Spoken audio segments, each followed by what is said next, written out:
catching up with us.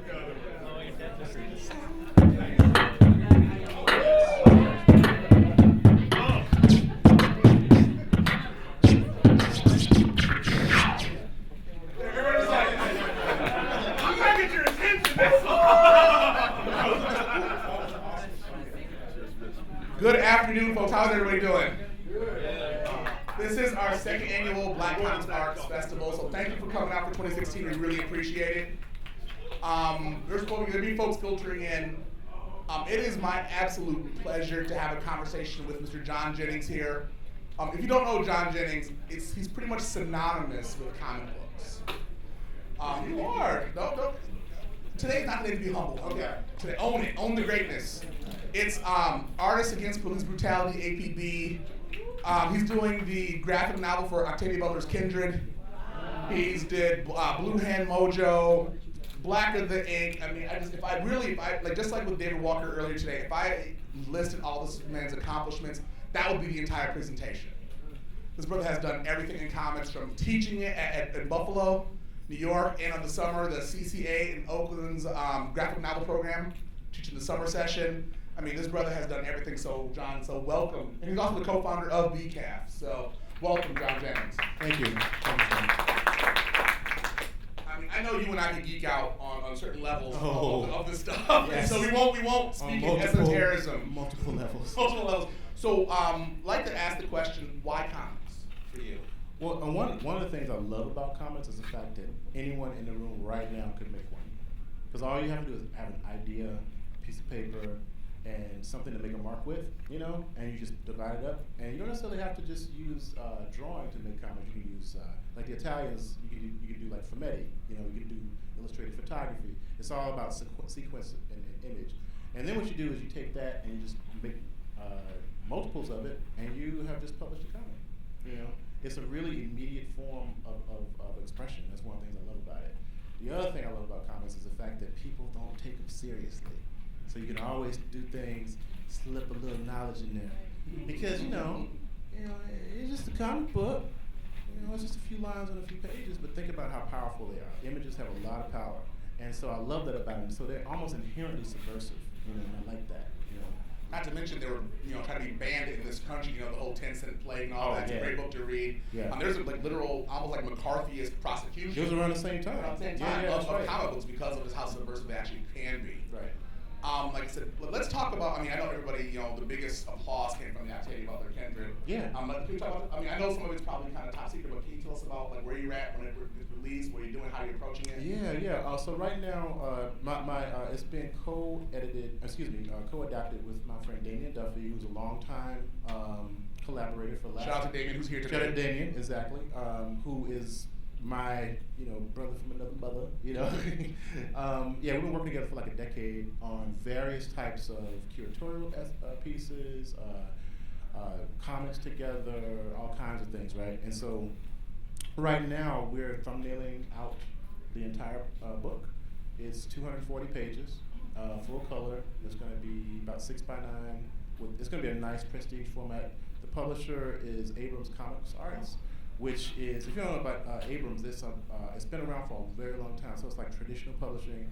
They're one of the biggest art book publishers in the world. So if you ever seen like Toshin or like Phaedon or those types of books, they're like in competition with those. And so that's what the publisher is. So right now I'm about 160 or so pages into the layout. The book is, I still have a lot of work to do on it, honestly, because I'm handling all the artwork. Damien's doing the lettering.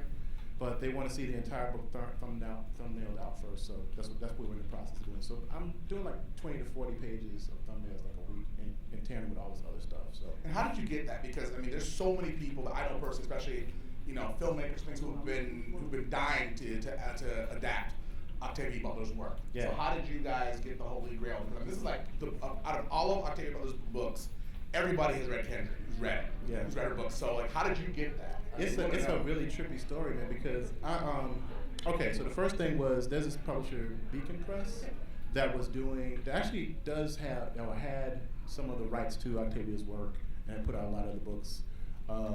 And a few years ago, they did a piece where they're going to do a black and white graphic novel, right? And so a lot of people threw in their hats, you know, to try to get that particular piece. And Daniel and I did that, actually. We killed ourselves and got an abstract in for it. And we didn't get a chance to do it. And actually, this black woman who was a really amazing illustrator got the chance to do it. But it didn't work out. It didn't go anywhere. You know, for some reason, the graphic novel was never finished, and I think they lost the rights to the graphic novel. Then fast forward, and this is just a long story. So we have a long relationship with the book. It's really weird. So I was at Comic-Con, San Diego Comic-Con a few years back. I had about 3 projects that I was trying to pitch, right? And so I settled. So I went by Abrams, you know, to pitch some of my story ideas. And Sheila Keenan was still senior editor there, right? Lo and behold, she had just discovered Octavia Butler, and so had the president of the company. He was taking like a night class and had just come across Kindred. He fell instantly in love with it. And she had just stumbled across it for some, and she had been in publishing like 25 years, something like that, right? So when I showed her my work, she was like, I love this work. I think there's a great project for you. I was like, okay, well, what about this stuff? She's like, no, I want to do a graphic novel based on Kindred. I'm like, what Kindred? What are you talking about? What? Octavia Butler Kindred? That's what I said. And so she was like, yes. And so 5 months later, we would sign a contract because they basically went through the estate to get the rights. And then what ends up happening is Sheila leaves the company after we start, and the woman who had gotten the chance to do it with Beacon before became our editor. It's really been a really interesting thing. But that's kind of like a relatively, you know, long-winded piece about how we ended up doing it. But I was basically just kind of was fortunate, and she just saw the work and thought that we'd do a great job on it. So yeah. Great. I mean, your art style is evocative of like folk paintings. Like I mean, you see a lot of things like, you know, early 1900 African American folk artwork. Right. Has a lot of graffiti aspects to it. There's some part of it in there. I mean, there's just such an amount. I mean, you look at a John Jennings, you know that's a John Jennings. Right. You know, there's no there's no derivatives. There's influences, but not derivatives. Right. And so, if you had to like encapsulate your art, if you're a professor, if you had to coin a term for your art, what would you call your art? Oh man. That's a good question. I don't know. As far as like a movement. Yeah, like I mean, because there's people copy you now. Is that right? So yeah, own it. All right, give me their names because I got a lawyer. I need to figure out who that is. It's an influence, not copy. Oh, okay. All right. I'm just kidding. I don't know. I mean, I've been really working in. I'm thinking about like just storytelling areas right now. Right now, I'm thinking about the ethnogothic. What I've been framing as the ethnogothic a lot because I'm so into horror and trauma and all those types of spaces. I don't know. I mean, I've been connected a lot recently to Afrofuturism as a space, but that's not necessarily the stylistic, you know, aspects of it. That's tough. I don't know. What do you guys think? I mean, do you know? Have you seen my stuff? I don't know. That's. I need some help with that. I don't know. Yeah, because you're right. I mean, heavily influenced by hip hop and, you know, image making that comes from that space. I do call myself a CJ because I'm so influenced by like remix and that kind of thing. That's one of the things, like as far as like seeing things and remixing, you know. So juxtaposition of ideas and things of that nature. So maybe it's like CJism. I don't know. I think that's good because like how DJing turned into turntablism. Yeah. Yeah, I think that's something. There's something about that because I think that we're in a culture now where, I mean, nothing is new. Right. We just have, and I think like the ethnogothic is a really interesting. I mean, even like some of yours like Night Boy. Yes. Like ethno-grotesque. Right. Something like that. There's something about. So what is it about the idea of the grotesque, the monster, that is so appealing to you? I'm so associated. Well, I think my mom messed me up real early. That's the first thing. So I grew up in Mississippi, which is already to a certain degree a haunted space, right? I'm talking like I was born in 1970, so like post-civil rights era, coming up relatively financially challenged in this parallel universe called the Sticks. You know, so I literally like grew up like, you know, catching crickets and, you know, laying on top of barns looking at stars. I mean, it was really idyllic to a certain degree. And so I grew up enough in the cut, you know, so I just had my imagination to contend with, you know. But my mom was really into like science fiction, fantasy, horror, all that stuff. And she just like just projected that onto me, thank God, right? And she brought me my first comics and stuff, kind of like, you know, how the Los Brothers Hernandez, like their mom was the catalyst, you know. And then my grandmother, I was raised by my grandparents and my mom pretty much, right? And so out in the country, just me and my idea. And I started drawing at an early age, right? And my mom and I would like watch horror movies together. Probably some of the most inappropriate things I should probably say. Oh yes. Yeah, we would go to like second run theaters, like it was in Jackson, Mississippi. It was called Cinema West 1 and 2. You like pay $1 and you see like 10,000 movies. You work out as another day, come out as another day. That's like, so every Bruce Lee movie ever in a day, that kind of thing. And so that was a huge influence, right? But then also my grandmother had these like what I thought were like superstitions, but now in retrospect, I think that they were probably connected to like hoodoo technology or root work or those types of ideologies, right? And so I had this grandmother who had all this sway over me, who was talking about these ritualistic spaces or these quote unquote supernatural folklore spaces, and then my mom, where she was like projecting like science fiction and fantasy and stuff on me. So I'm thinking like I started connecting those spaces together, right? And I've been really fascinated recently by this notion of how those particular stories get at trauma, and I think if you look at like spaces like books like what's her name, Maisha Wester's book, African American Gothic, she starts to talk about how the experiences of African Americans in our country do have these particular tropes that could be connected to the proper Gothic space, right? Where it talks about like the grotesque other, the doppelganger, the haunted space, fictitious artifacts, that kind of. I'm really fascinated by that kind of idea. So I think all those things become part of this kind of like framing, right? Because I don't think Afrofuturism as a creative space is necessarily like large enough for all of our experiences. Or appropriately attributed. Well, or appropriate, yeah, exactly. It's just kind of like it's we can house those things under there, but I think that there are like subgenres, and I've been thinking about that a lot too, as far as like future spaces as well. But I think that first you have to really think about the cause of the trauma, right? You have to admit that it's there. And you ever seen like anybody ever seen like exorcism movies or movies about that? Any horror movie fans? Because I'm a huge horror fan. First thing you do is you name it. You figure out what the demon is, manifest it, and then you can get rid of it, right? And so I think that that's one of the issues that's been happening with our space is that you see this bubbling up of a lot of like really overt racial violence against the black body, right? So yeah, and I think that's a way to like exercise those things. And there's something about Afrofuturism I think misses about black life is the haunting. Yes. Because black life is haunted in this country. Worldwide, there's a haunting that's there. Yeah. Because whether it's us talking about, not haunting either, not giving it any type of weight, positive or negatively, but we talk about ancestor worship. We talk about avoiding certain spirits. I mean, I'm Jamaican and Puerto Rican. Mm-hmm. We had plates set for people who were gone 40 years at a table. Because they're there. And they're there. Right. And so there's something about like that idea that we're missing. Like I think, it's great to talk about, you said something interesting too, because root work is technology. That's right. Yeah. Voodoo is technology that we're not actually discussing in a way that it should be discussed. And so that was the thing and so that's why I think that sometimes the Afrofuturistic space is too limited.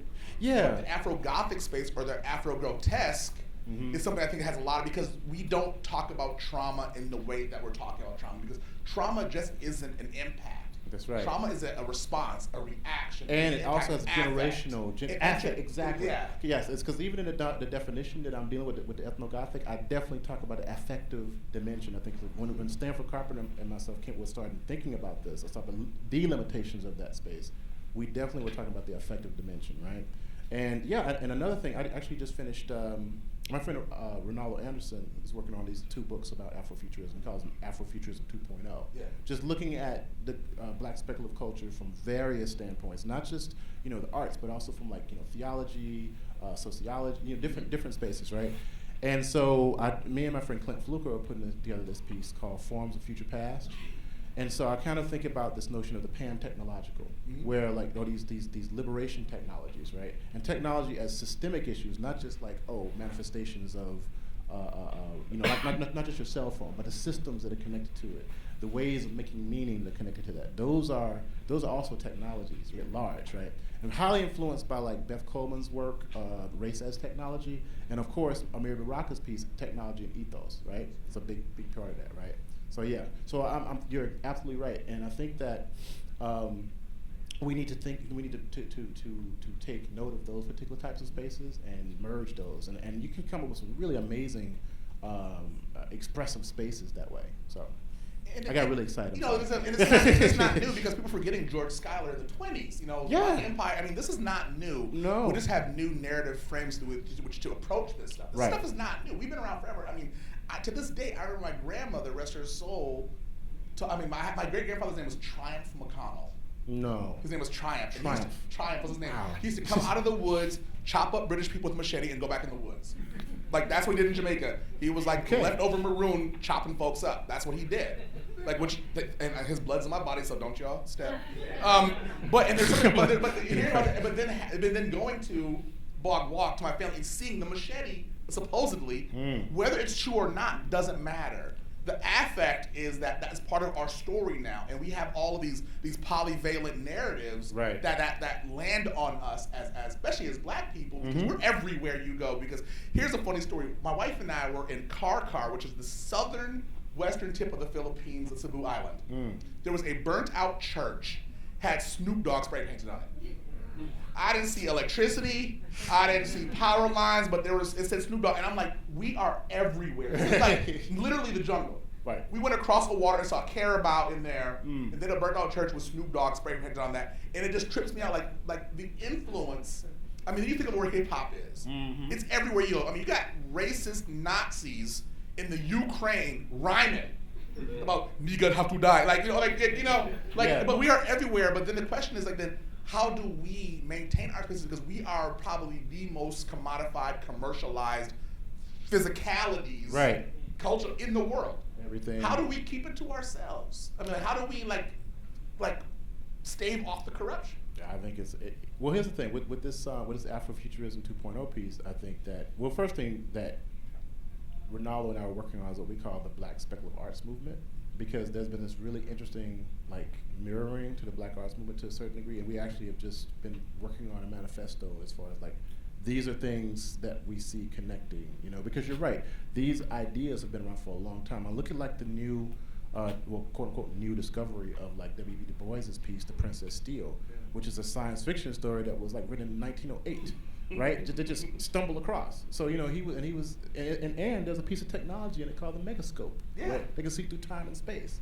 So these are artifacts that we're reclaiming to a certain degree in these spaces, right? So I think that what it is just putting that stamp on it and talking about it more publicly, tweeting about it, creating spaces like this about it. One of the things that I do with Adelifu Nama, and actually Brother Gales has been to this too, Astro Blackness, right? Which is a think tank that we do in Los Angeles at Loyola Marymount, where we have we talk about these particular types of ideas amongst ourselves and then publish about it and this kind of thing. One of the other spaces I've been thinking about is the southern space. Being from Mississippi. Kesey Lyman does a lot of stuff about that. Yeah, and actually, Kiese is actually going to be a part of this actually, and a lot of other scholars who are connected to the South, write about the South. We're going to go back to Mississippi, Jackson State University, and we're doing this piece called Planet Deep South. Yeah, I saw that. Planet Deep South. And the idea is that these imaginary spaces are coming out of aspirational notions from the South. Why isn't Dr. King an Afrofuturist or a Black speculator, or Fannie Lou Hamer, or Medgar Evers, and then you think about people like Sun Ra, who is from the South, or Henry Dumas, who is from the South, or Janelle Monáe's connection to a Southern imaginary, right? So that's what it's going to be a 3-day event there, and just basically it's going to be a published piece too. It's going to come from this too. I think a lot of people discount the South because of our own. Sometimes it's Black embarrassment. Yeah. We say, oh no, I'm not that country or whatever we have. But you think about how ahead of the time Outkast was. Mm-hmm. You think of how ahead of the time Goody Mob was. You think about UGK sonically were just out of the water as far as how, and so I think there's a reconciliation of American Blackness owning the South now. And that's exactly where we are in a headspace right now. Yeah. For something like that's definitely some of the conversations we want to have. Look at a rapper like David Banner who's positioned himself into narratively as kind of an Afrofuturist. Absolutely. And also as an activist in that space, right? And also you have people like Big Crit that are coming from that space as well. So and Kiese, of course, And so there's, I think, a resurgence or reconnection with that space. Regina Bradley, who's a good friend of mine, she's at I forgot the school now because she was in Atlanta, but now she's in Savannah. But she's doing a reader on Outcast right now. Wow. Yeah, Outcast reader, and she's killing it. It's gonna be. I've seen a table of contents on it. It's awesome. Yeah. So anyway, sorry. We're not gonna. I do that. No, I just read. So there's something just about just your work itself that it's almost like we interrupted something. When we see just your single panels, you know, where there's just whether it's gallery or portraiture, like we look at the picture and there's something that I feel like we're in the middle and we missed something. It's like something happened 5 minutes before and something happened 5 minutes after, and that's the experience I get. Wow. And looking at your work, so I'm wondering, like, temporally, time wise, like how does your art operate in time and space? Like, is the Everwind how they talk about it, or the future now? Like what is it? Because I'm looking at that, I'm still thinking of the Nightboy picture that's in the BCAF reader, and there's just this suspension of time, but it's going backwards and forwards at the same time. So I'm kind of wondering, how do you do time in your work? It's interesting you say that, because one of my friends who's an art historian, he does French work. He said my work used to make him French history. Sorry, used to look at my work and he would feel uncomfortable by it because he felt like it was vibrating. You know what I'm saying? He actually sensed this kind of temporal piece with it. My hand is really influenced by printmakers. You know, some of the early work like Lynn Ward and Hale Woodruff and people like that. You know, Franz Masriel. You know, I'm really into those types of spaces, and I think that I'm also in love with line work. You know, so I love the idea that lines don't exist in actual space. You know, and so it's kind of a kind of magic. So when I'm looking at drawing. And I look at a blank space, I see almost hundreds of possibilities in my, like when I'm looking at the space, I don't see an empty page, I see like things flittering by. It's like I'm trying to catch one, you know? So I'll know from like a few lines if it's the right image. I mean, if you've ever seen me draw, you know, I'll actually do like a couple pieces, I was like, that's not right, crumple it up. It's not right. And then once it tells me that that's the one that I work on, you know? The other thing is that, the computer has become such a wonderful tool for me as far as like just trying different things. I'm in love with color, you know. I learned color theory from this brother named Willie Cook, who I hated when I was an undergrad, but now I'm like, he was oh my God, he's such a hard ass, you know.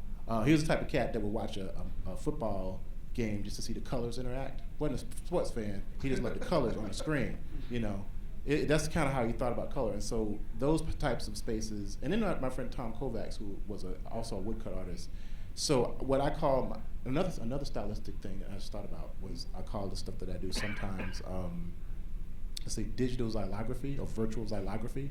So xylography is the kind of scientific name for like woodcut. So I'm really influenced by like woodcut artists and printmakers. A lot of people think I'm a printmaker actually. So I think that's what it is. It's like I'm trying to illustrate, like you're saying, that second.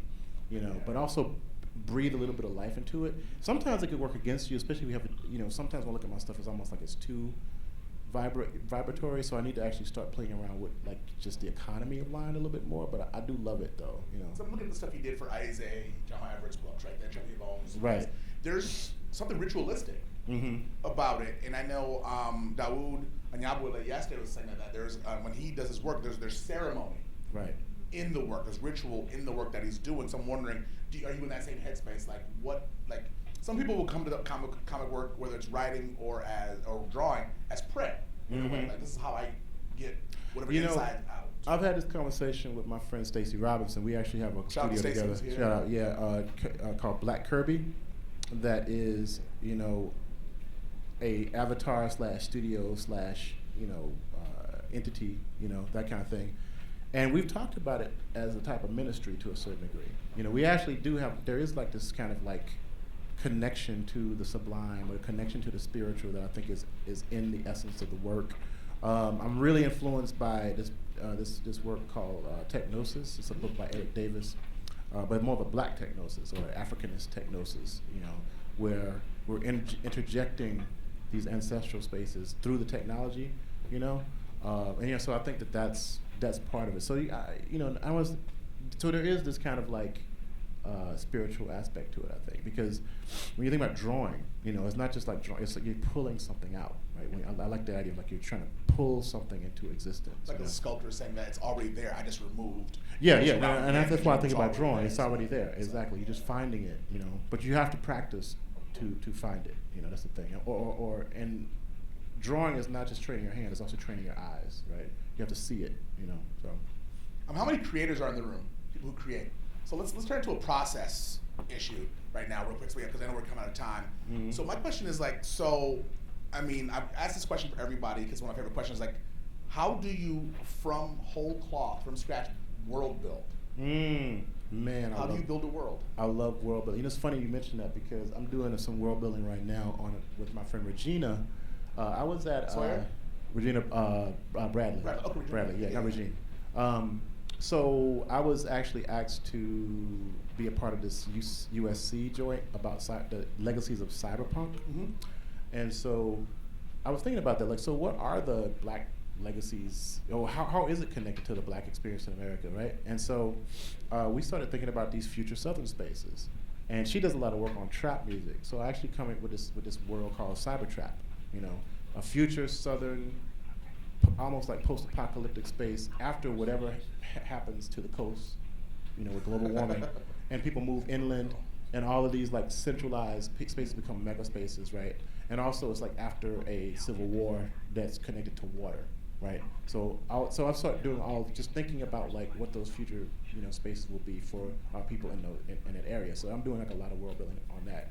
So I start from like brands, you know, because I don't think, you know, I think that capitalism and those types of things is probably still going to be if it doesn't totally crash, they're going to change, but they're going to be there. So I start thinking about gladiators hawking olive oil in the Colosseum. Right. I mean, like, so exactly. It's been around forever. So I'm thinking about like what I start with the logos and the stuff that they're going to be wearing. So I actually have started designing like clothing lines for the Cybertrap, you know, that kind of stuff, and then also just like lifestyle, like okay, how are people going to be using technology? How are people going to be traveling? So when you're doing world building, you start from those types of like how people socialize, what kind of world are they actually living in. So I've designed from that space. Been doing like a lot of work on a lot of research on wearable technology, you know, as far as like where fashion is going in tandem with a space like that. So I've been reading up on that a lot. So it sounds like you go from the micro to the macro. Yeah, definitely. I mean, if we're going to design this new space, I want to, because I think genre-wise, I think it's an interesting space to write in. So I'm actually working with her on creating that space. So if any of you are interested in world building, I would pick up Erica Alexander's and Tony Poutier's Concrete Park Volume 1 and 2, and also Jeff Vandermeer's Wonder Book, which is probably the single best book on world building that you'll ever read in your life. It's a phenomenal book. Plus it's gorgeous to look at. Yep.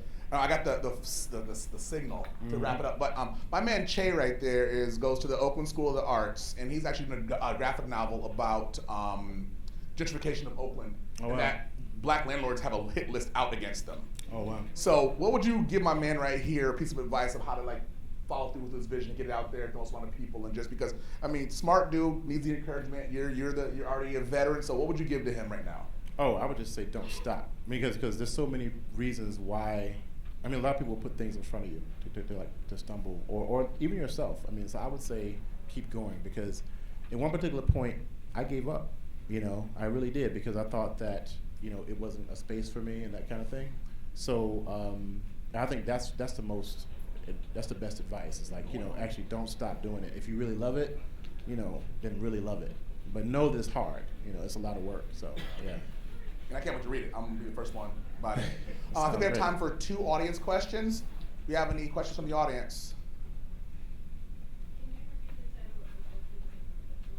It's called Wonder Book by Jeff Vandermeer. He's a great guy. He's a nice guy, a friend of mine, but the book itself is unbelievably gorgeous, and it's from everything, as John was saying, from the clothing to the climate to the atmosphere, whatever, it covers everything in that book. It's just a wonderful book to read.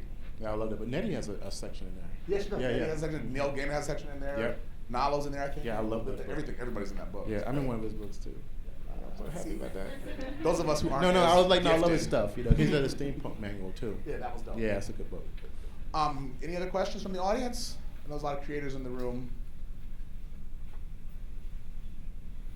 Yes. What is your process of maintaining your authentic voice, just consistency? So she asked, how will you maintain this authentic voice and consistency? Is the question. You know, it's interesting because of late, like I said, I've gone home a lot. Like I think a lot of because you are like the sum of your influences, right, to a certain degree. You know, yeah, I guess you just kind of keep. I keep borrowing from different places and just try to stay true to those particular types of influences. Most of my work now has been flowing back south. All the things for the most, so I feel like this call home right now. So, and it's my home, it's my space. So, I don't know, that's difficult, but it's like I really don't.